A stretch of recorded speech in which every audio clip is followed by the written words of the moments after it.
Il settore orticolo sardo è in crisi. L'allarme è stato lanciato da Coldiretti Sardegna a Cagliari nel corso di un'assemblea alla quale hanno partecipato circa 400 agricoltori e diversi rappresentanti della grande distribuzione organizzata, oltre ad assessori e consiglieri regionali e sindaci.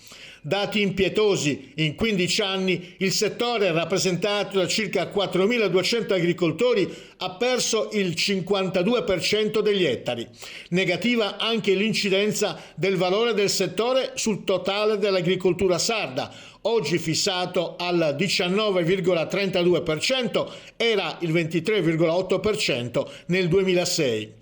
Dati che confermano il grido di allarme lanciato dagli agricoltori, ha detto il presidente di Coldiretti Sardegna Battista Qualbu, che stanno subendo un ulteriore colpo pesantissimo a causa del caro prezzi generalizzato, le continue e sempre più frequenti perdite dovute ai cambiamenti climatici e una filiera distorta che penalizza sempre gli anelli più deboli.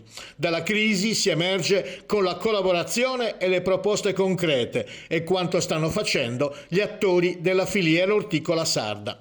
È fondamentale costruire protocolli produttivi tra filiere affinché la Regione possa costruire attorno tutti questi percorsi, ha evidenziato Luca Saba, direttore di Coldiretti Sardegna. Inoltre occorre pensare in stagioni come queste a come gestire il surplus produttivo, magari attraverso un sostegno mirato ad uno stabilimento che possa assorbire le merci fresche in eccesso trasformandole.